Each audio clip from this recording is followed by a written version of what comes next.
Welcome back, friends. This is Gérard Picot, and I'm bringing you part 2 of a Miramichi Odyssey on behalf of the Friends of Beaubear's Island. While looking over the 1755 census, which can be found on acadianhome.org website, the following entry was noticed. There, an X can be seen next to Alexis' entry, but there's no legend to explain its meaning. Other notes can be found in the margins near other names, single and double check marks, among others. It is felt that perhaps these marks those who helped in the defense of Fort Cumberland, then Fort Beauséjour. As depicted during the first installment of this story, we had left my ancestors on the verge of meeting up with the event as depicted in the ink and paper sketch created by Harvey Smith, the chronicler, and artist for Brigadier Murray. Murray had been dispatched by Brigadier General James Wolfe, yes, the James Wolfe, to destroy all semblances of resistance at the Camp d'Espérance, along with any other encampments along the Baie des Chaleurs and Gaspé. This had been ordered by General Geoffrey Amherst, yes, the General Amherst.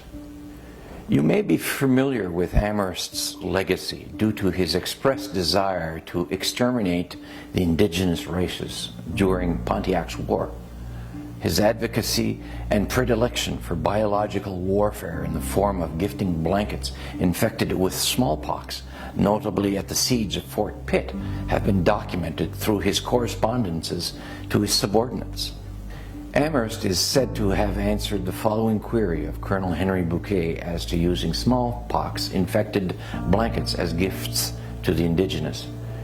You will do well to try to inoculate the Indians by means of blankets, as well as to try every other method that can serve to extirpate an execrable race. I should be very glad your scheme for hunting them down with dogs could take effect, but England is at too great a distance to think of that at present. The intervening years are a little sketchy, as it is believed that Alexis and what remained of his family, along with 2 other families, made their way north to the Bay of Chaleurs. The 3 families would eventually be given land grants by the magistrate in Nipisiguit. George Walker would issue permission in 1784 to hold land on which they had settled in 1761, should there be no other pre-existing claims. These were the founding families of Caracat. The Acadian Peninsula would then become their new home. As you can tell from the entry, Alexis and Marie are listed as having 7 children, 5 boys and 2 girls. This is from the 13 he had in his family while at Aulac in 1755. His story continues. More children would arrive to replace the ones lost in Miramichi, being one of the founding families of Caracat with official ownership recognized by the magistrate at Nipisiguit. As Alexis establishes Caracat after the waters have calmed, he is instrumental in re-establishing a thriving business with import and export of cod, dried herring, furs, and timber from his sawmill. He eventually becomes a boat builder, and his first brigantine is commissioned by none other than George Walker for trade to and from London.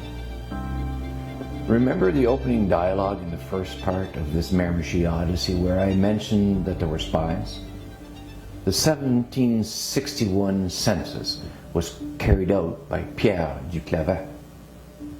The previous and then following images are transcripts from Duclavet's census of Acadia, specifically from Gaspé to, believe it or not, the mission in Miramichi, situated at 15 leagues from Shippagan.